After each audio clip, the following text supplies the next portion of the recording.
In the assembly shop, the installation of the propulsion motor is under preparation prior to slipping it into the aft section.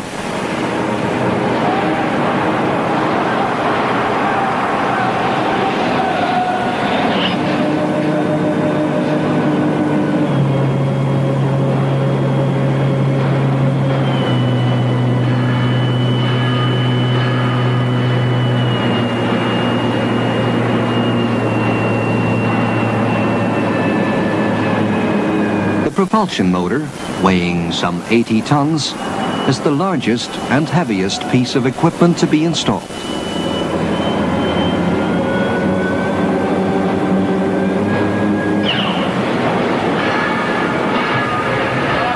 This installation must be carried out in a particularly careful and precise manner, since the aim is to obtain the best possible alignment of the motor with the propeller shaft.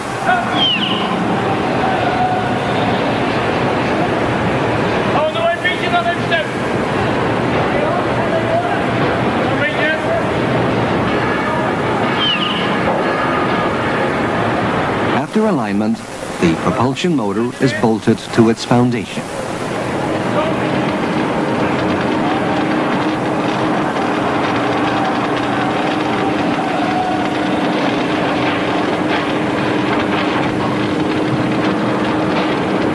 The pressure hulls of submarines have to be perfectly circular within very narrow tolerances to enable them to withstand the enormous outside pressures of oceanic depths. The roundness is checked using two methods which complement each other: the compass method and the measuring bridge method.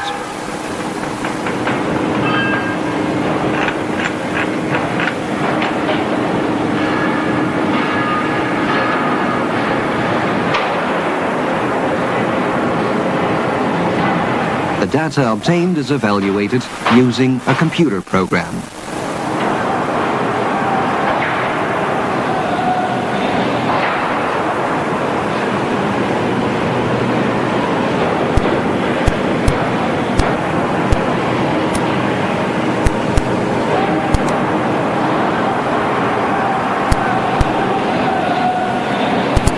After the sections have been almost completely fitted, they are assembled part by part.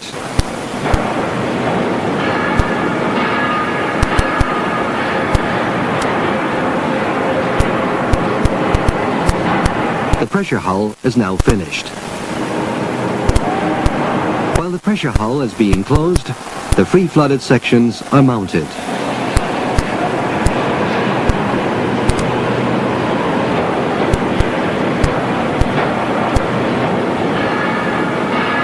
After the installation of all the larger pieces of equipment, the aft section is finally slipped towards the main body.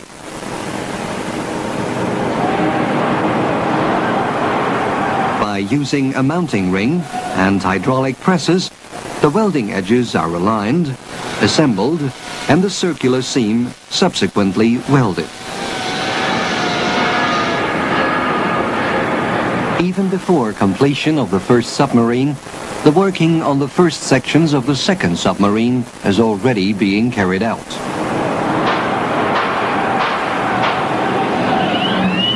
The energy storage for the operation of the submarine consists of over 900 battery cells.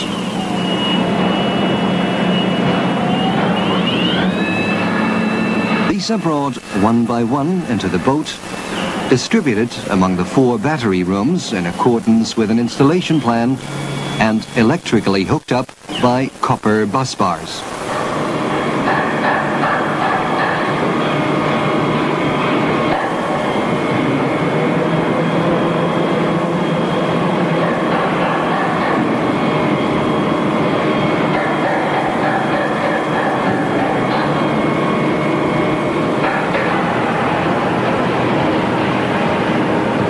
Advanced construction stage, the upper deck structures and the tower of the submarine are mounted on the hull. These structural parts are free-flooded during submerged operations.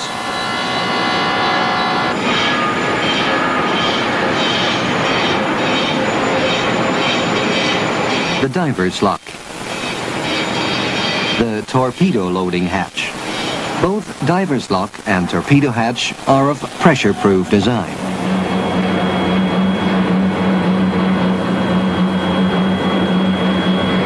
Vertical and horizontal rudders and the propeller are mounted on their shafts.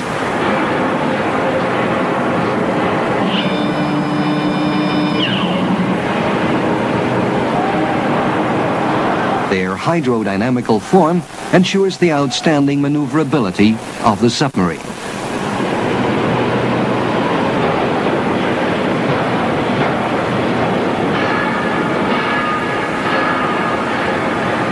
Instead of the traditional launching, a special procedure is employed to let the submarine to water. First, the boat is hauled onto a floating dock.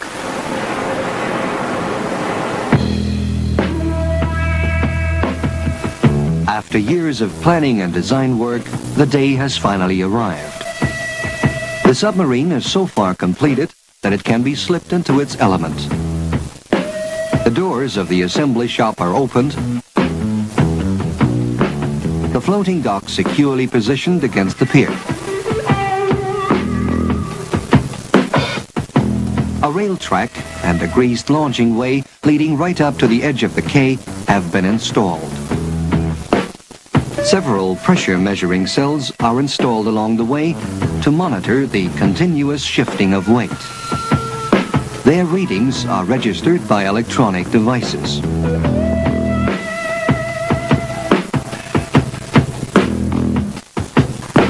The pullout represents a technical challenge to Thyssen Nordseewerke, since it requires that a hull of over 60 meters in length and over 1,500 tons in weight be transferred from firm ground to the floating dock.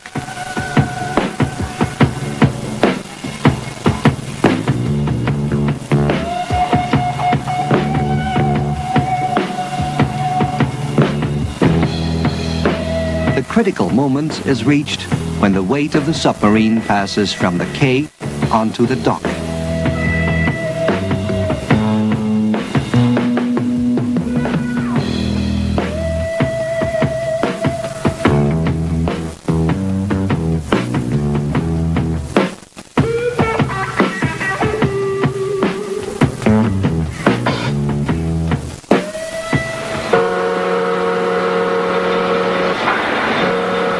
In tandem, two hydraulic rams push the submarine out of the shop.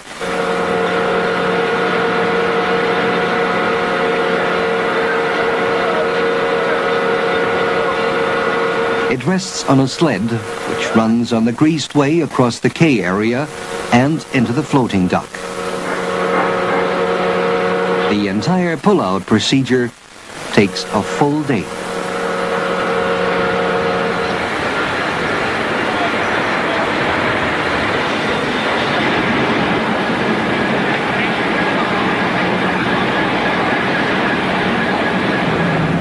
Tugs shift the floating dock containing the submarine to alongside the quay, where the solemn ceremony of the christening is under preparation.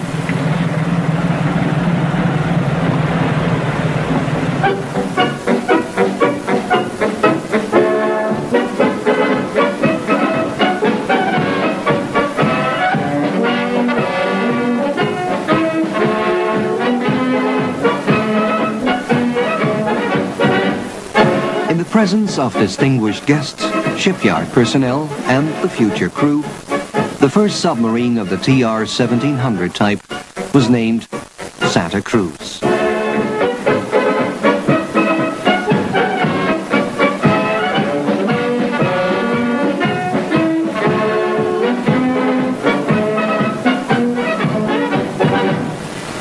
Als Vertreter des Oberbefehlshabers der argentinischen Marine begrüße ich Herrn Konteradmiral Rodríguez. Para honor de la Marina, mi Marina, para gloria de mi patria, nuestra patria, yo te bautizo.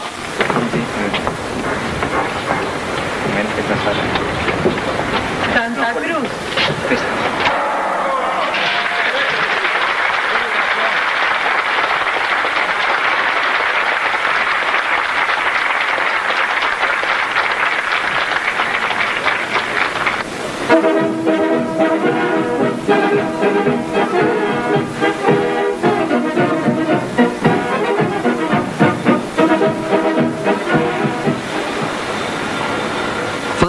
launching ceremonies, the submarine is set afloat by submerging the floating docks.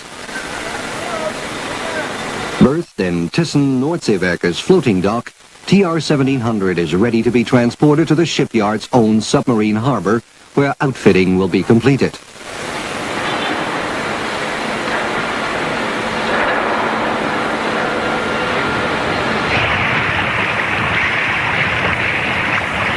The floating dock is flooded.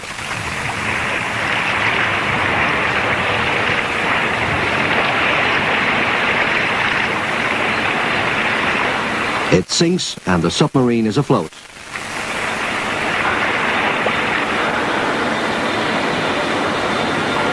Now for the first time the submarine travels in its element, but only for a short distance and not under its own power. Two tugs tow the boat out of the floating dock over to the installation pier. TR1700 is moored, and now the final stages of installation can begin. More than 90% of the work has already been completed in the shipyard's covered assembly shop. All of the remaining work will be completed here at the pier, particularly those jobs which, for technical reasons, were not possible inside the assembly shop, such as mounting the periscopes, a procedure requiring utmost care.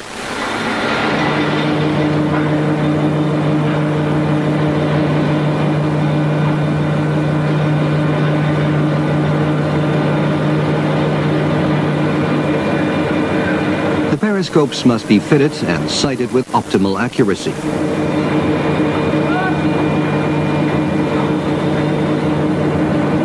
Upon completion of these jobs, the submarine is first tested at the pier. During this pier-side test, the function of all the equipment is tested.